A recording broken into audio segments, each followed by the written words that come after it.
તમને કેવી રીતે ખબર હોય છે બધી? મોટા મોટા જ્ઞાનીઓએ પારખી ન લીધા, પણ તમને બધા રિપોર્ટ હોય. ભગવાન એકલા નથી ઉભા, ભગવાનની જોડે બીજું પણ કોઈ છે. તો બોલે બીજું કોણ છે? તો કહે યોગ માયા મુપાશ્રિતા. ભગવાનની સાથે યોગ માયા છે. યોગ માયા કોને કહેવાય? યોગાય માયા, યોગ માયા. જે ભક્ત અને ભગવાન વચ્ચેના સંબંધને જોડે એને કહેવાય યોગ માયા. તો આ યોગ માયા કોણ છે? કોઈ કહે કે આ યોગ માયા બીજું કોઈ નહીં, ભગવાનના હાથમાં રહેલી વાંસળી એ જ યોગ માયા છે. અને એ વગાડીને તો આ ભક્તોને બોલાવે છે. તો કોઈ ભક્ત કહે કે ના ના, અમને એવું લાગે છે કે આ યોગ માયા બીજું કોઈ નહીં, જેની કૃપાથી વ્રજભક્તોને રાસનું સુખ મળ્યું એવા શ્રી યમુનાજી એ યોગ માયા છે. તો ત્રીજા ભક્તે કહ્યું કે ના ના, અમને તો એવું લાગે છે કે આ યોગ માયા એ બીજું કોઈ નહીં, પણ જેના વિના ભગવાન ક્યારે પણ રાસ કરતા નથી, એ શ્રી રાધાજી, એ સ્વામિનીજી, એ જ આ યોગ માયા છે. અને એક અમારા રસિક સંત એમ અર્થ કરે કે જ્યાં પ્રભુની સાથે આજે રાધાજી ઊભા છે, અને જ્યાં રાધાજી ઊભા છે અને પ્રભુએ વિચાર કર્યો કે હવે હું વેણુનાદ કરી મારી ગોપીઓને મારી પાસે બોલાવ, અને એમ વિચાર કરી જ્યાં લલિત ત્રિભંગી બનીને ઊભા રહ્યા અને જ્યાં અધરો પર વેણુ પધરાવા ગયા, શું જોયું કે સામે ઊભેલા રાધાજી આજે ટગર ટગર પ્રભુને જોઈ રહ્યા છે અને કંઈક વિચારી રહ્યા છે. પ્રભુ કહું, અરે પ્યારીજુ, આપ મને એવી રીતે કેમ જુઓ છો? એવું લાગે છે કે જાણે કંઈક કહેવા માંગો છો. રાધાજી કે પ્રભુ શું વાત કરું, ઘણા સમયથી એક વાત આપને કહેવી છે અને આજે શું એ વાત આપને કહી શકું? પ્રભુ કે કહો. તો રાધાજી કહે કે પ્રભુ, એક મનમાં મનોરથ જાગ્યો છે. બોલે શું? બોલે અમે ઘરમાં કામ કરતી હોઈએ, ઘરની પ્રવૃત્તિ કરતી હોઈએ, પણ જેમ આપ વેણુ વગાડો અને બધા કામ પડતા મૂકી અમે ભાગતા ભાગતા આપની પાસે આવી જઈએ, તો શું પ્રભુ ક્યારેક એવું ન થાય આપ વનમાં ગાયો ચરાવતા હો, સખાઓ સાથે રમતા હો, અને હું વેણુ વગાડું અને પોતાના સખાઓને મૂકી, ગાયોને મૂકી આપ ભાગતા ભાગતા મારી પાસે આવી જાઓ? પ્રભુ કહે થાય ને, કેમ ન થાય? તો રાધાજી કે જો થાય એમ હોય તો આજે જ પ્રયોગ કરી.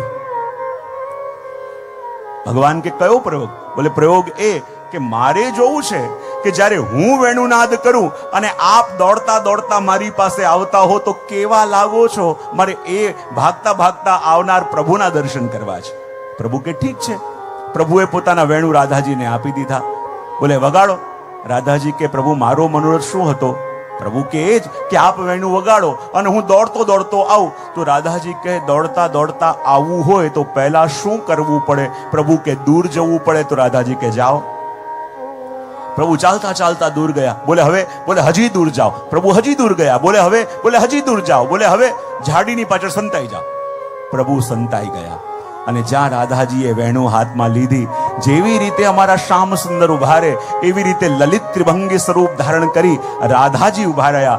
જેવી રીતે પ્રભુ પોતાના અધરો ઉપર વેણુ અધરાર્પિત કરે એવી રીતે રાધાજીએ એ વેણુને પોતાના અધરો ઉપર મૂકી પણ ખરા, પણ વગાડવા ગયા તો ખરા, પણ વાગી. તમને કેવી રીતે બધા રિપોર્ટ મળી જાય છે? બધી ખબર હોય, ખરેખર વેણુ ન વાગે. અને ત્યારે રાધાજીએ પ્રભુને બોલાવ્યા, શ્યામ સુંદર પાછા આવો. પ્રભુ કે વેણુ સંભળાય નથી. રાધાજી કે વાગી જ નથી તો સંભળાય કેવી રીતે? પાછા પ્રભુ આવ્યા. રાધાજી કે આપ વગાડીને બતાવો. પ્રભુ વગાડે તો વાગી જાય. રાધાજી પ્રયત્ન કરે તો ન વાગે. બીજી વાર મોકલ્યા, ત્રીજી વાર મોકલ્યા, પણ વેણુ ન વાગે. હવે રાધાજીએ પ્રભુને પાછા બોલાવ્યા અને આવીને કહે પ્રભુ આજે એક વસ્તુ હું સમજી ગઈ છું. બોલે શું? બોલે સમજમાં એ વાત આવી ગઈ છે કે જે કપટીનો સંગ કરે ને એ પણ કપટી થઈ જાય. આ વેણુ પણ આપની જોડે રહી રહીને આપના જેવી થઈ ગઈ છે. મીઠી મીઠી વાતો કરો અને પછી છલ કરો. બોલે આપ વગાડો તો વાગે અને હું વગાડું તો ન વાગે, આવું કેમ? રાધાજી કે અરે પ્રભુ કે અરે રાધાજુ, આ વેણુ તો વાગવા માટે તત્પર છે, આ વેણુ તો વાગવા માંગે છે, તો પછી વાગતી કેમ નથી?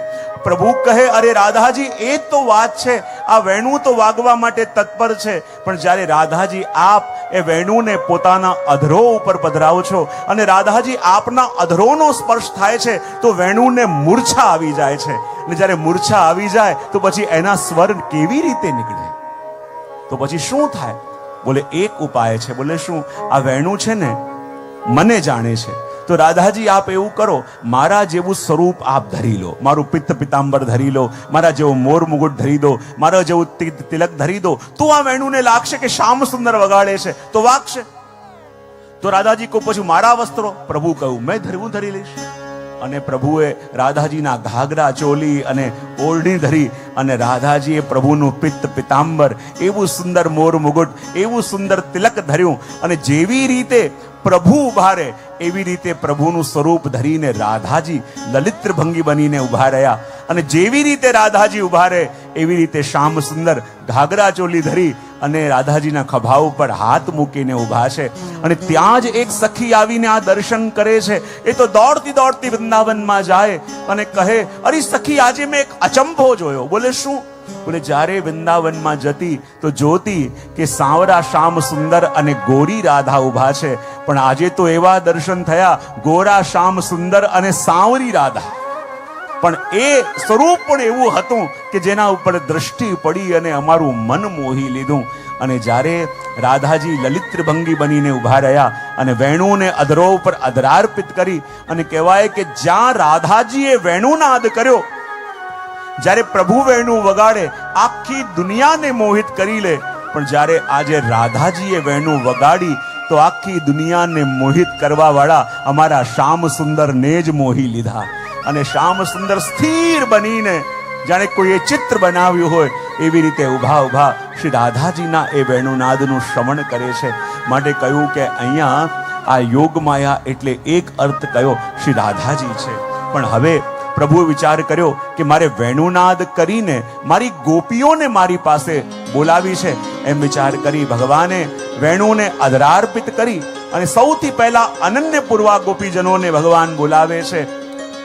કોઈ ગોપી ઘરમાં કામ કરે છે, કોઈ પ્રવૃત્તિ કરે છે, અને જ્યારે ભગવાને વેણુનાદ કર્યો દરેક ગોપીને એમ લાગે કે ભગવાન અમારું નામ લઈને અમને બોલાવે છે. ગોપીઓને લાગ્યું અમારા તો પ્રભુ એક, પણ પ્રભુ પાસે તો અમારા જેવા કરોડો ભક્તો છે અને એમાંથી પ્રભુએ અમારું નામ લઈને અમને બોલાવ્યા. અને જે અવસ્થામાં ગોપીઓ હતી બધું કામ મૂકીને, હે પ્રભુ હું આપની પાસે આવી રહી છું, એમ ઘરમાંથી દોડતી દોડતી ભગવાનની પાસે જઈ રહી છે.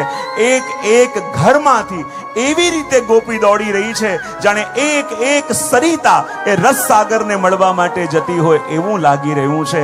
અને ગોપીઓના વેગમાં એવો પ્રભાવ છે કે આજે કોઈનું સામર્થ્ય નથી એ ગોપીઓને રોકી શકે, કારણ કે ગોપીઓના અંદર એવો પ્રેમનો આવેગ છે કે કોઈ એમને રોકવા માટે એનો સ્પર્શ કરે તો એ પણ ગોપી બનીને એમની સાથે પ્રભુને મળવા દોડવા લાગે એવો પ્રભાવ છે. અને જેમ જેમ ભગવાનનો વેણુનાદ ઓર સ્પષ્ટ થવા લાગે છે, અને અહીંયા આપણા સુદાસજી વર્ણન કરે કે જ્યારે ભગવાને વેણુનાદ કર્યો અને વેણુનાદ બ્રહ્માંડમાં આજે કોણે કોણે સાંભળ્યો અને જે પણ આ વેણુનાદનું શ્રવણ કરે છે કેવી અસર એના ઉપર થઈ રહી છે એનું વર્ણન આજે સુરદાસજી કરીને કહી રહ્યા છે. बांसुरी बजाए आज रंग सो मुरारी, बांसुरी बजाए आज रंग सो मुरारी, बांसुरी बजाए आज रंग सो मुरारी, बांसुरी बजाए आज रंग सो मुरारी, बांसुरी बजाए आज रंग सो मुरारी. शिव समाधि भूल गए ऋषि मुनि किनारी, शिव समाधि भूल गए ऋषि मुनि किनारी.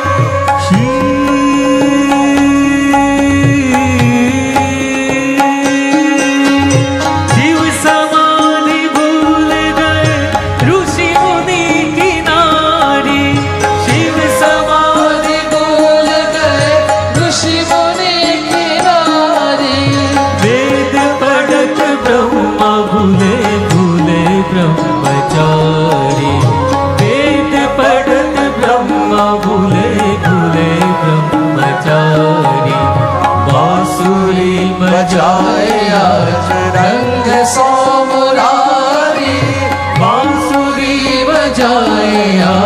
रंग सो मुरारी बांसुरी बजाए आज रंग सो मुरारी। જ્યાં ભગવાને વેણુનાદ કર્યો અને વેણુના સ્વર કૈલાસ સુધી ગયા. શિવજી સમાધિમાં બેઠા હતા, પણ જ્યાં વેણુના સ્વર કાનોમાં પડ્યા, શિવજી વિચાર કરે, હજારો વર્ષો સમાધિમાં બેસીને જે સુખ ન મળે એ સુખ આ વેણુના નાદમાં મળી રહ્યો છે. અને શિવજી પણ ત્યાંથી ઊભા થઈ એ સ્થાનમાં આવવા લાગ્યા જ્યાં પ્રભુ વેણુનાદ કરી રહ્યા છે.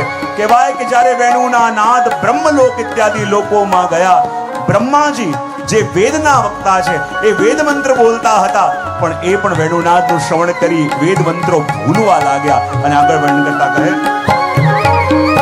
રંભા સમતાલ ચૂકી ભૂલી નૃત્યકારી. रंभा समताल चुकी भूली नृत्यकारी। દિન દાદક દિના કત્તા દાદક દિના દિન દાદક દિના કત્તા દાદક દિના દિન દાદક દિના કત્તા દાદક દિના. રંભા સમતાલ ચૂકી ભૂલી નૃત્યકારી. रंभा समताल चुकी भूली नृत्यकारी। ગમની ધની નિસા નિધની નિસા નિધની નિસા. રંભા સમતાલ ચૂકી ભૂલી નૃત્યકારી. रंभा समताल चुकी भूली नृत्यकारी। જમના જલ બુલટ ભયો જમના જલ બુલટ ભયો શોભા અજવારી. બાંસુરી बजाए आज रंग सो मुरारी बांसुरी बजाए आज रंग सो मुरारी बांसुरी बजाए आज रंग જ્યારે सो ભગવાનના વેણુના સ્વરો સ્વર્ગ ઇત્યાદિ લોકોની અંદર ગયા, અપ્સરાઓ નૃત્ય કરતી હતી, નૃત્યમાં પારંગત છે, પણ જ્યારે ભગવાનનો વેણુનાદ સાંભળ્યો, ખબર ન પડી, જાણી ન શકી કયો તાલ છે, કયો રાગ છે. નૃત્ય કરતા કરતા પોતાના એ પદ્મોને ભૂલવા લાગી. અને કહેવાય કે જ્યારે ભગવાન હવે વેણુનાદ કરતા કરતા શ્રી યમુનાજીના તટ પર આવ્યા, યમુનાજી આ તરફ વહી રહ્યા છે અને પ્રભુ વેણુનાદ કરતા કરતા આ તરફ જઈ રહ્યા છે. અને જ્યાં વેણુનાદ કરે છે તો યમુનાજીને પણ એવા મોહી લીધા કે યમુનાજી પણ પોતાની ગતિ ભૂલી. જ્યારે ઠાકોરજી આ તરફ ચાલે છે એમ યમુનાજી પણ ઉલટા પ્રવાહથી વહેવા લાગ્યા. અને ઠાકોરજી હવે વેણુ વગાડતા વગાડતા 4 કદમ આગળ ચાલે, યમુનાજી 4 કદમ આગળ વહે, ઠાકોરજી 4 કદમ પાછા આવે, યમુનાજી પણ પાછા આવે. અને જેમ વેણુ વગાડતા વગાડતા ઠાકોરજી આમ આમ આમ આમ ડોલે અને યમુનાજીના જલમાં હિલોર ઉઠવા લાગે.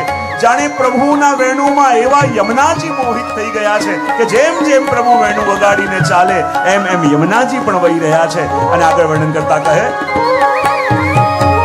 વૃંદાવન બંસી બજી તીનો લોક પ્યારી. वृंदावन बंसी बजी तीनों लोक प्यारी।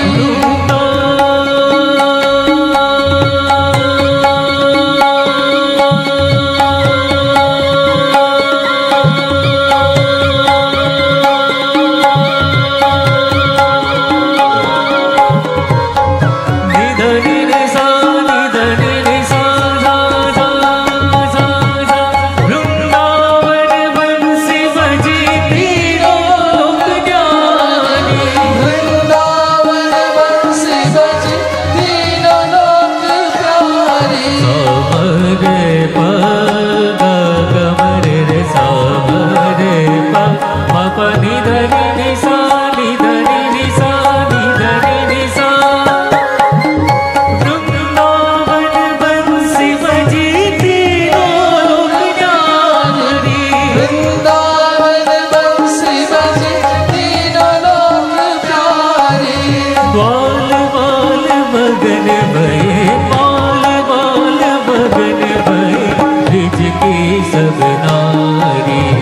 बांसुरी बजाए आज रंग सो मुरारी बांसुरी बजाए आज रंग सो मुरारी बांसुरी बजाए आज रंग सो मुरारी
रंग सो मुरारी अपनी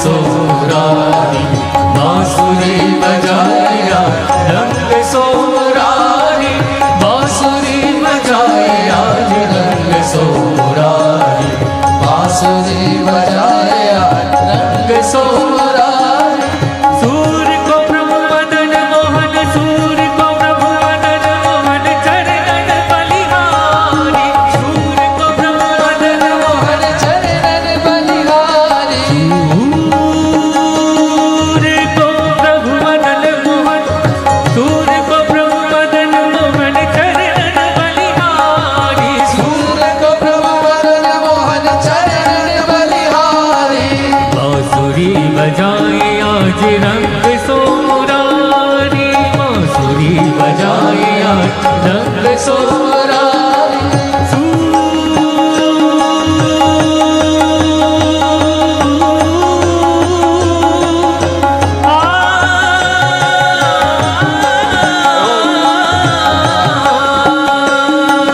सूर्य को प्रभु मदन मोहन चरणन बलिहारी सूर्य को प्रभु मदन मोहन चरणन बलिहारी बांसुरी बजाए आज बांसुरी बजाए आज बांसुरी बजाए आज रंग सोरारी बांसुरी बजाए आज रंग सोरारी रंग सोरारी रंग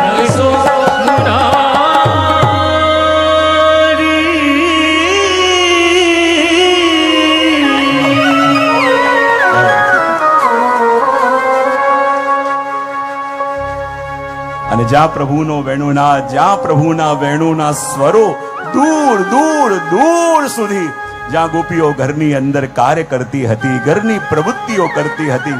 અને કહેવાય ને કે ભગવાને સૌથી પહેલા શું કર્યું? ગોપીઓનું સૌથી કિંમતી એવું એમનું મન ચોરી લીધું. અને જ્યાં મન ચોરીને ભગવાન ભાગ્યા અને ગોપીઓનું જ્યાં સૌથી કિંમતી મન ચોરાયું અને ગોપીઓ વ્યાકુલ થઈ ગઈ અને સૌથી પહેલા એમણે ઝઘડો કર્યો તો કોની સાથે કર્યો? આ નૈનો સાથે કર્યો. કોની સાથે કર્યો? પોતાના નેત્રો સાથે કર્યો. બોલે કેમ? નેત્રોને કહેવા લાગી, નૈના રે ચિત ચોર બતાવો, તુમ હી રહત ભવન રખવારે, બાંકે બીર કહાઓ.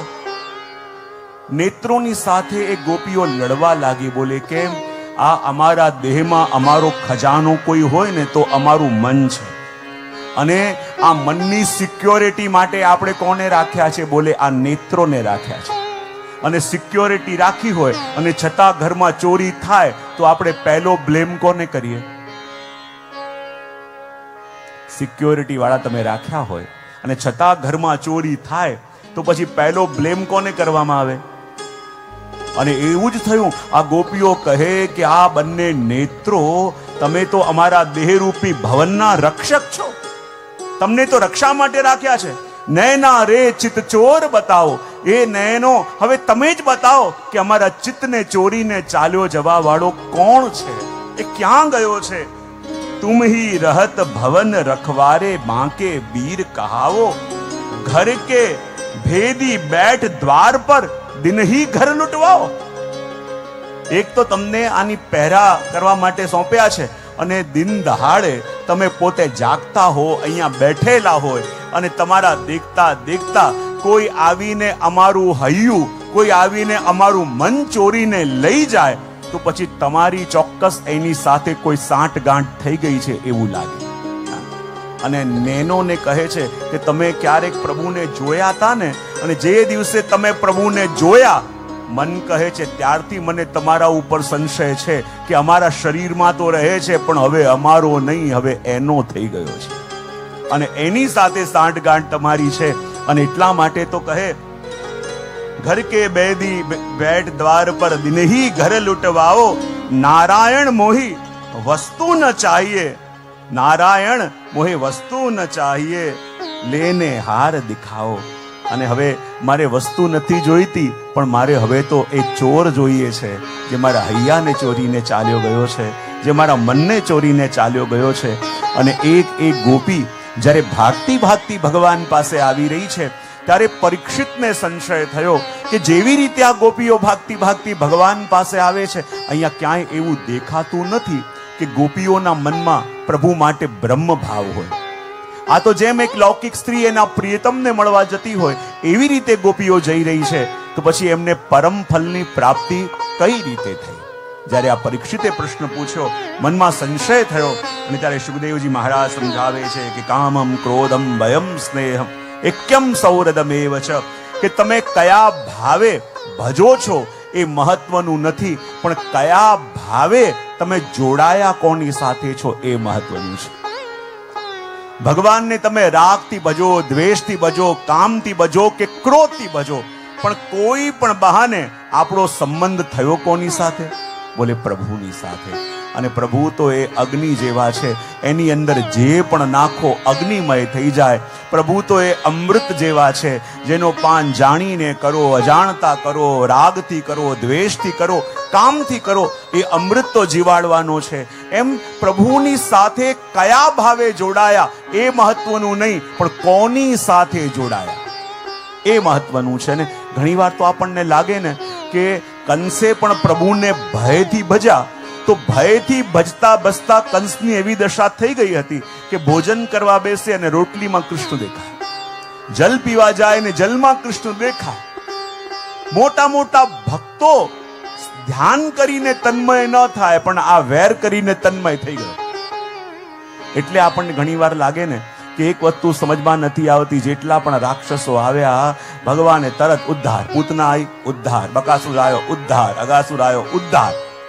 પણ આપણને લાગે કે જે વેર કરીને આવ્યા એનો તો તરત ઉદ્ધાર, પણ જે ગોપીઓ પ્રેમ કરીને પ્રભુને ભજે એને રડવું પડે, એને તડપવું પડે, પ્રભુને શોધવું પડે. તો પ્રભુ આપની કેવી રીતે? જે વેર કરીને આપની પાસે આવે છે, આવતાની સાથે આપ ઉદ્ધાર કરી દો છો, અને જે પ્રેમ કરીને બેસે એને રડવું પડે, તડપવું પડે, આવું કેમ? અને આપણે પણ જોઈએ ને કે જે વેર કરીને ભજે છે, જેવી પૂતના આવી ઉદ્ધાર, અગાસુર આવ્યો ઉદ્ધાર, બકાસુર આવ્યો ઉદ્ધાર. બોલે કેમ?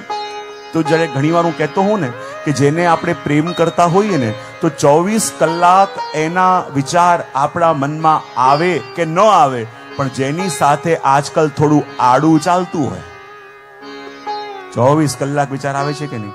હમણાં શું કરતો હશે, ક્યાં ગયો હશે, શું કર્યું હશે, શું ખાધું હશે? 24 કલાક વિચાર આવે કે ના આવે? ઘણીવાર પ્રેમ કરીને તન્મય ન થવાય, પણ વેર કરનારા પણ તન્મય થઈ જાય છે. તો કોઈ પણ ભાવે ભજીએ, પણ કોને ભજીએ એ મહત્વનું છે. અને ગોપીઓ ભાગતી ભાગતી ભગવાન પાસે આવી રહી છે. અને અહીંયા નંદદાસજી અમારા વર્ણન કરે કે એકલા ભગવાન ઉભા છે, સામે ઝાડીઓ છે, અને એક એક ગોપીઓ સામે રહેલી ઝાડીઓમાંથી જ્યારે અંધારામાં આવે છે તો કેવું લાગી રહ્યું છે કે જાણે શામ વાદળની પાછળ કોઈ ચંદ્રમા સંતાઈ ગયો હોય, અને જ્યાં વાદળ હટે અને ચંદ્રમા પ્રગટે, એમ અંધારી ઝાડી રૂપી વાદળમાંથી આજે એક એક ગોપીના મુખચંદ્ર પ્રભુની સામે પ્રગટી રહ્યા છે. અને એક એક ગોપી જ્યારે સામે આવે અને ભગવાન ટગર ટગર એમના મુખને જોઈ રહ્યા છે. અને મારા નંદાજી તો કહે કે જો કેવું લાગી રહ્યું છે, આ દુનિયામાં ચંદ્રમા એક અને એને જોવાવાળા ચકોર અનેક, પણ આજે જુઓ પ્રભુના નેત્રરૂપી ચકોર એક અને ગોપીઓના મુખરૂપી ચંદ્રમા અનેક. આજે અનેક અનેક ચંદ્રમાઓને પ્રભુના નેત્રરૂપી ચકોર દર્શન કરી રહ્યા છે. અને જ્યારે ગોપીઓ ભાગતી ભાગતી આવી તો એમનો વેગ એટલો બધો પ્રબળ હતો, ભગવાને કહ્યું કંઈક કહેવું પડશે કે એમની ગતિ અટકે, વરના સીધી આવીને મારી આત્મામાં સમાઈ જશે. અને ત્યારે 10 શ્લોકોની અંદર ભગવાને કૂટ શ્લોકોના પ્રયોગ કર્યા. અને કૂટ શ્લોક એટલે શું? હવે જો ભગવાન એમની પરીક્ષા કરવા માટે જે શ્લોક બોલે છે ને એ દ્વિઅર્થી છે. અને દ્વિઅર્થી સંવાદ ભગવાન કેમ કરે છે? રસશાસ્ત્રમાં કહેવાય કે નાયક વક્રવાણી બોલવા વાળો હોય તો રસની નિષ્પત્તિ થાય. પણ અહીંયા ભગવાન જોવા માંગે છે કે જે ફલની પ્રાપ્તિ માટે મેં આ ગોપીઓને અહીંયા બોલાવ્યા છે એ ફલ ઝીલવાની આમની અંદર ક્ષમતા છે કે નથી. જો હું ઘણીવાર મારા પ્રવચનમાં એક વસ્તુ કહેતો હોઉં કે એક યુનિવર્સલ લો છે, અને યુનિવર્સલ લો શું છે કે જે દિવસે જે વસ્તુના યોગ્ય આપણે થઈ જઈએ એ વસ્તુ ગમે ત્યાંથી આપણને મળ્યા વિના રહી ન શકે. અને હજી વસ્તુ મળી ન હોય તો એમ માનજો કે હજી આપણી યોગ્યતા આવી નથી, પાત્રતા આવી નથી. કારણ કે જુઓ, એક કુંભાર પણ ઘડો બનાવે તો ઘડો બનતાની સાથે એમાં પાણી ન ભરાય, એને અગ્નિમાં તપાવવો પડે, અને અગ્નિમાં તપે ત્યારે પાત્ર બને, અને પાત્રતા આવે ત્યારે જે ભરવામાં આવે તો રસ ટકે છે. તો અહીંયા ભગવાન કહે કે ગોપીઓની પરીક્ષા કરવી પડશે. આપણને લાગે ગોપીઓ તો એ છે કે જે ભગવાન માટે બધું છોડીને ભાગીને આવી છે, તો ભગવાન એમની પરીક્ષા કરે. જો મેં પહેલા પણ કહ્યું હતું ને, પરીક્ષા પ્રભુ કોની કરે? જેને પોતાના સ્ટુડન્ટ માન્યા હોય. અને પરીક્ષા પ્રભુ એની કરે કે જે પરીક્ષા આપવાને યોગ્ય પણ હોય. જ્યારે પ્રભુ આપણી પરીક્ષા કરે ને ત્યારે માનવાનું કે પ્રભુએ આપણને એ યોગ્ય માન્યા કે આપણી પરીક્ષા લઈ શકે. કાચો પોચો હોય પ્રભુ કે આની શું પરીક્ષા લેવાની. મેં ક્યાંક સાંભળ્યું હતું ને કે એક વ્યક્તિને બહુ તકલીફો ચાલતી હતી. કોઈ મોટા વિદ્વાનને પૂછ્યું, એને કહ્યું કે તમારા શનિની 7.5 ચાલી રહી છે, તમારે એના જપ કરાવવા પડશે. એ કહે કે એના કેટલા રૂપિયા થાય? બોલે 10,000 રૂપિયા થાય બધી વિધિના. બોલો કે એટલા તો મારી પાસે નથી, હું ક્યાંથી આપું? ચલ તું શું યાદ રાખીશ, બાકીના હું તારા તરફથી એડ કરીશ, 5,000 તારી વિધિ થઈ જશે. બોલો કે મારી પાસે 5,000 નથી. પેલા ભૂદેવ કે ચલ 2,500 તો આ 2,500 તારું બધું કરી આપીશ. પેલો કે 2,500 નથી. એ કહે ચલ મારે ઘરના જોડવા પડશે, પણ મારે તારું કલ્યાણ કરવું છે, તને 1,100 તારી વિધિ કરી આપીશ. બોલે મારી પાસે 1,100 નથી. ચલ 500 આપજે. બોલે 500 નથી. ચલ 101 રૂપિયા. બોલે એ નથી. ચલ 1.25 રૂપિયો તો આપજે. બોલે એ નથી. બોલે 1.25 રૂપિયો નથી. બોલે નથી. તો બોલે ભાઈ ઘરે જઈને જલસા કર, શનિદેવે તારું શું બગાડી લેવાના છે? તારી પાસે બગાડવાનું કંઈક હોય તો બગાડે ને, કઈ છે જ નહીં તો બગાડશે શું? તેમ પરીક્ષા પણ પ્રભુ કોની કરે કે જેની પાસે પરીક્ષા આપવાની યોગ્યતા હોય. અને જ્યાં ભાગતી ગોપીઓ આવી અને આ 10 શ્લોકોની અંદર ભગવાન ગોપીઓની પરીક્ષા કરે, અને જ્યાં ગોપીઓ આવી તો ભગવાન સ્વાગત કરતા કહેવા લાગ્યા, સ્વાગતમ ભો મહાભાગ પ્રિયમ કિમ કરવાણિવ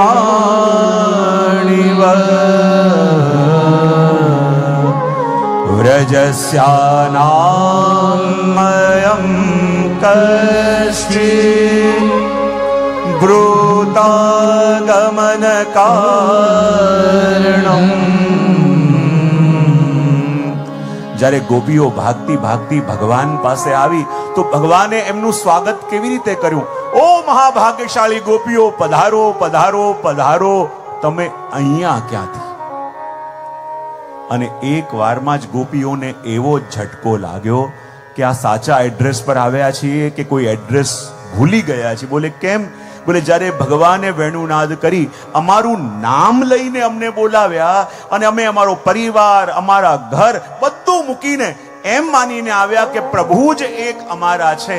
અને જ્યારે પ્રભુ જ અમારા છે એમ માનીને દોડતા પ્રભુ પાસે આવ્યા તો કોઈ પોતાના હોય, કોઈ નિકટ ના હોય, શું એમનું સ્વાગત આવી રીતે કરાય કે ઓ મહાભાગ્યશાળી, પધારો પધારો પધારો? પ્રભુ એક વારમાં અમને પારકા કરી દીધા. જે પોતાના હોય શું એનું એવું સ્વાગત કરાય? હું ઘણી વાર વિરોધમાં કહું ને કે તમે કથા વિરામ થાય અને ઘરે પહોંચો, અને જ્યાં ઘરે ગયા શું જોયું? દ્વાર ઉપર તમારા પતિદેવ થાળીની આરતી લઈને રાહ જોતા હોય. તમે જેવા અંદર જવા જાઓ અને એ કહે, અરે અરે આજે તો મારા ભાગ્યનો ઉદય થયો કે આપના ચરણ મારા ઘરમાં પડવાના છે. પેલા તમારી થાળીની આરતી ઉતારે, પછી પેલા 4 મુઠિયા વારે, પછી પેલા રાઈનોન કરે, પછી પેલા ટચકા ફોડે. ટચકા જ કહેવાય ને આપણે? શું કહેવાય અહીંયા? જે ગામમાં જાય ને કે અલગ નામ હોય એટલે હું કન્ફ્યુઝ થઈ જાઉં છું, એટલે પૂછવું પડે છે મારે. દુખણા લે, હા?